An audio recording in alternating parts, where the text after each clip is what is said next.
Hello students, how are you? Welcome to SVS English classes. We are here to start practice paper 2024 for high school. Test number 1. High school की कक्षा के लिए 2024 के board के paper की तैयारी करने के लिए ये प्रैक्टिस पेपर है। टेस्ट नंबर 1 जो MCQs बेस्ड है, मल्टीपल चॉइस क्वेश्चंस पर आधारित है। प्रैक्टिस के माध्यम से हमारे बोर्ड परीक्षाओं की तैयारी अच्छी प्रकार से हो जाती है, इसलिए प्रैक्टिस पेपर को, टेस्ट को फेस करना हमारे लिए बोर्ड परीक्षा को इजी बनाना होता है, सरल बनाना होता है। हम जितनी स्टडी करेंगे उतना ही हमारा पेपर हमें आसान लगेगा और इन टेस्ट पेपर के क्वेश्चंस भी पेपर में जो बोर्ड की परीक्षा होती है सर्वाधिक आने की संभावना होती है। तो आइए टाइम को वेस्ट किए बिना हम क्वेश्चन नंबर 1 शुरू करते हैं। Lencho wrote to God. Lencho ने भगवान के नाम पत्र लिखा। क्या कहता है Lencho? If you don't help me, यदि तुम मेरी सहायता नहीं करोगे, माई फैमिली एंड आई, मेरा परिवार और मैं, विल गो, रहेंगे, दिस ईयर, इस वर्ष। यदि तुम मेरी सहायता नहीं करोगे तो मैं और मेरा परिवार इस वर्ष रहेंगे। क्या रहेंगे? टू द डॉग्स, कुत्तों को जाएंगे। गो टू द डॉग्स का मीनिंग है बर्बाद हो जाना, खाना खराब होना। बी ड्राई, सूख जाएंगे। सी मैड, गो मैड, पागल हो जाएंगे। डी हंग्री, या भूखे रहेंगे। तो लेंचो ने भगवान को पत्र लिखा और उस पत्र में लिखा कि यदि तुम मेरी सहायता नहीं करोगे तो मैं और मेरा परिवार इस वर्ष भूखे ही रहेंगे। तो भूखे के लिए हंग्री, इसका डी ऑप्शन सही होगा।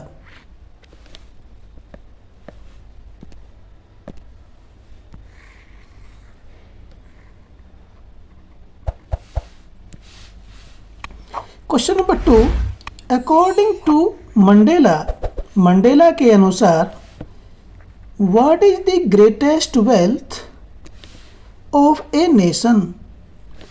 व्हाट इज द ग्रेटेस्ट, क्या है द ग्रेटेस्ट वेल्थ? महानतम धन, संपत्ति, ऑफ ए नेशन, एक राष्ट्र की। मंडेला के अनुसार एक राष्ट्र की सबसे बड़ी संपत्ति क्या है?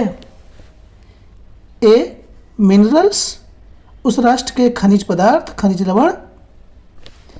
सी डायमंड्स, हीरे। बी जेम्स, जवाहरात। डी पीपल, लोग।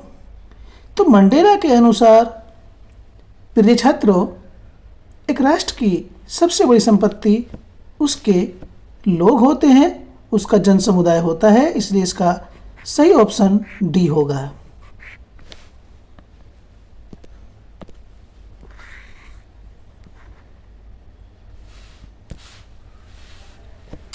Question number 3, the poet of dust of snow was standing under A.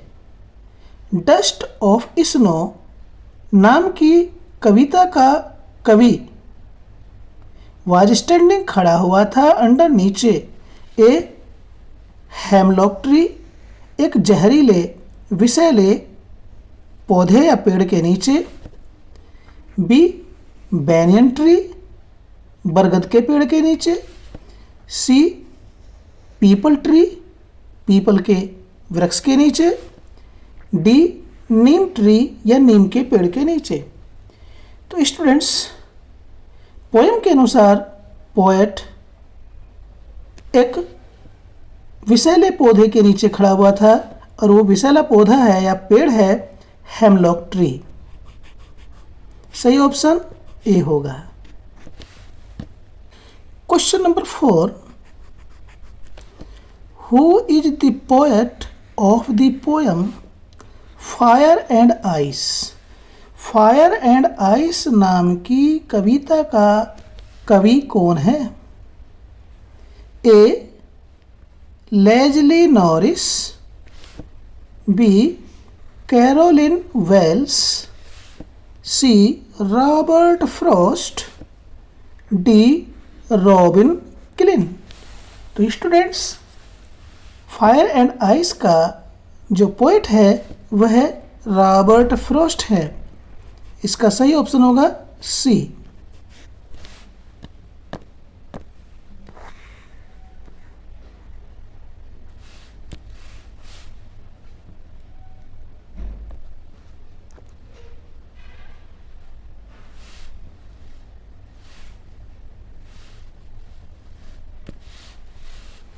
Question number 5. The poem A Tiger in the Zoo draws a contrast between ... and ... A Tiger in the Zoo नाम की poem अंतर व्यक्त करती है किस किस के बीच में?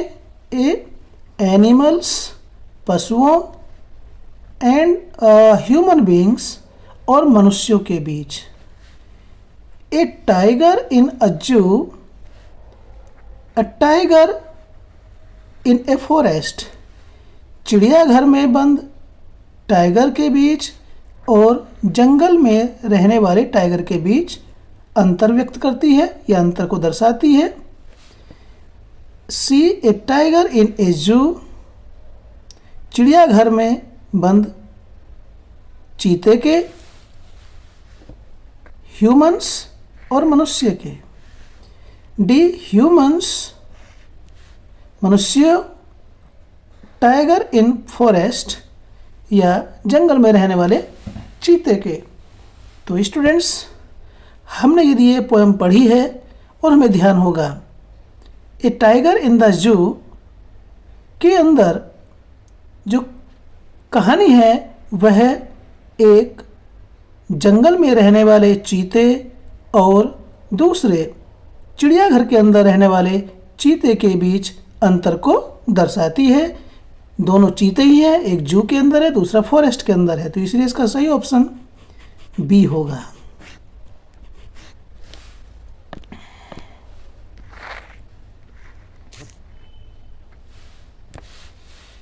Number 6, at the clinic the doctor gave tricky.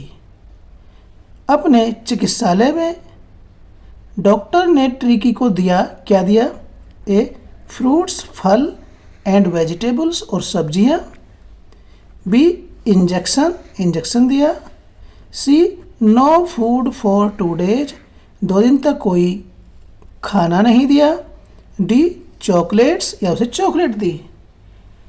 तो स्टूडेंट्स, डॉक्टर ने अपने क्लिनिक में ट्रिकी को 2 दिन तक खाना नहीं दिया था। इसका सही ऑप्शन है सी।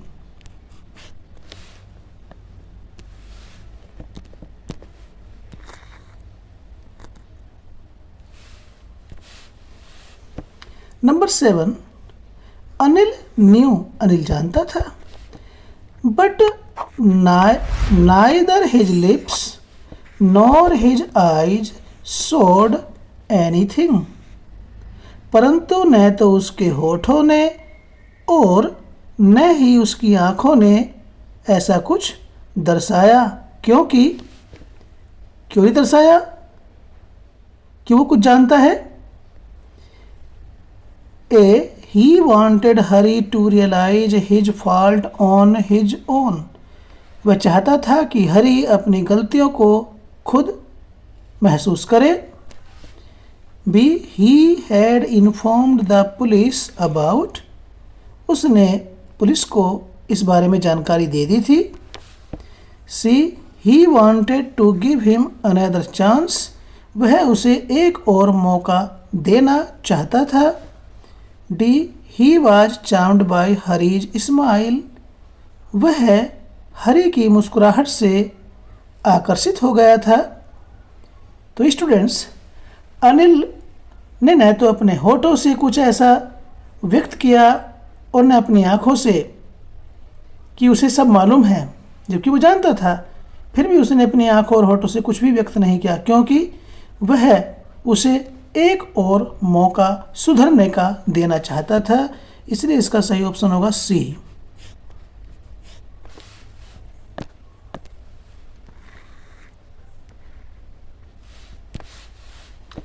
नंबर 8, जनरली सामान्य रूप से dot dot dot boys are physically stronger than girls, सामान्य रूप से लड़के शारीरिक रूप से लड़कियों से अधिक ताकतवर, शक्तिशाली या मजबूत होते हैं। तो इसमें हमें आर्टिकल भरना है। इस खाली स्थान में आर्टिकल ए आएगा, बी आर्टिकल दी आएगा, सी नो आर्टिकल, कोई आर्टिकल नहीं आएगा, डी एन आएगा। स्टूडेंट्स ध्यान दें, देखिए यहाँ पर एक गर्ल्स आ रहा है, ठीक है। जब यही आर्टिकल नहीं दे रखा है तो यहाँ भी कोई आर्टिकल नहीं आएगा, तो इसलिए इसका सही ऑप्शन सी है। ऐसा नहीं कि यहाँ तो दिया जाएगा और यहाँ नहीं दे रखा, जब यहाँ नहीं है तो यहाँ भी आर्टिकल नहीं आएगा, इसलिए इसका सही ऑप्शन सी होगा।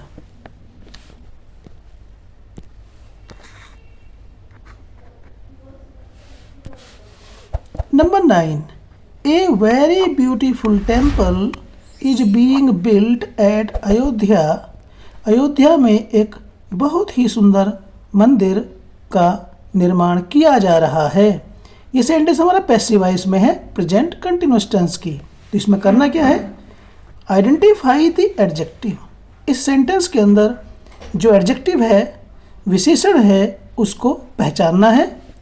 ए वेरी बहुत, बी टेम्पल मंदिर, सी इज बीइंग बिल्ट बनाया जा रहा है, निर्माण किया जा रहा है, डी ब्यूटीफुल सुंदर। तो इसमें एडजेक्टिव कौन सा है ये हमें पहचानना है।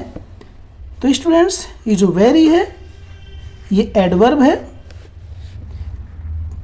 टेम्पल बी में ये नाउन है, सी इज बीइंग बिल्ट ये प्रेजेंट कंटिन्यूअस टेंस की पैसिव वर्ब की फॉर्म है,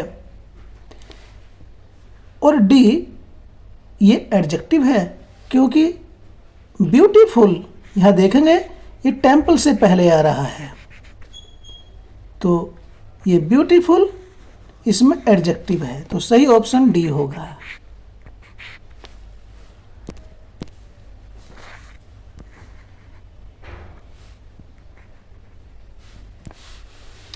number 10,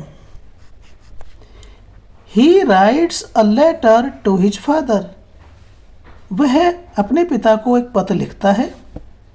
change into future continuous tense, इस सेंटेंस को जो ये ऊपर लिखा हुआ है he writes a letter to his father, इसे फ्यूचर कंटिन्यूअस टेंस में चेंज करना है। इसकी पहचान के लिए हम टेंस की वर्ब की फॉर्म की जानकारी होनी चाहिए कि इस किस टेंस में कौन सी हेल्पिंग और कौन सी मेन वर्ब आती है, उसी के आधार पर हम इसको चेंज कर सकते हैं। तो फ्यूचर कंटिन्यूअस टेंस है, इसमें ये दिया हुआ तो प्रेजेंट इंडेफिनिट टेंस में है, राइट में एस लगा हुआ है ही के साथ, और चेंज करना है फ्यूचर कंटिन्यूअस में, तो फ्यूचर कंटिन्यूअस की वर्ब होती है, चलो पढ़ लेते हैं तभी हाथों हाथ आपको एक्सप्लेन करेंगे। He wrote a letter to his father, यहाँ पर रोट सेकेंड फॉर्म आ रही है जो पास्ट इंडेफिनिट टेंस में आती है, ये नहीं है। उसने अपने पिता को एक पत्र लिखा। B he will write a letter to his father, वह अपने पिता को एक पत्र लिखेगा। यहाँ पर विल के साथ फर्स्ट फॉर्म आ रही है और विल के साथ first form future indefinite tense में आती है। C he will be writing a letter to his father, वह अपने पिता को एक पत्र लिख रहा होगा। यहाँ विल बी के बाद आईएनजी फॉर्म आ रही है, ये फ्यूचर कंटिन्यूअस टेंस है। Number D, he has been writing a letter to his father, वह अपने पिता को पत्र लिखता रहा है। देखिए यहाँ पर हैज बीन के बाद आईएनजी फॉर्म आ रही है, तो ये प्रेजेंट परफेक्ट कंटिन्यूअस टेंस के अंतर्गत ये वर्ब की फॉर्म आती है। हमने बताया था will be plus ING form future continuous tense में होती है और वो सिर्फ और सिर्फ सी में आ रही है, तो इसका सही ऑप्शन सी होगा। स्टूडेंट्स, वीडियो को बंद करने से पहले हम आपको एक बात और बता देना चाहते हैं कि कोई भी काम तुक्के से नहीं होता है। तुक्के से संतोषजनक मार्क्स कभी नहीं आ सकते हैं, पास होना भी कठिन रहता है, लेकिन अच्छे अंक पाने के लिए स्टडी करनी ही पड़ती है। बिना परिश्रम के, बिना स्टडी के अच्छे अंक आ ही नहीं सकते, क्योंकि परिश्रम ही सफलता की कुंजी है। वीडियो अच्छा लगा तो लाइक कीजिए, चैनल पहली बार आए हैं तो चैनल को सब्सक्राइब कीजिए ताकि इसी प्रकार की वीडियोज़ का नोटिफिकेशन आपको मिलता रहे। फिर मिलते हैं इसी प्रकार की वीडियो के साथ। Till then take care, bye bye.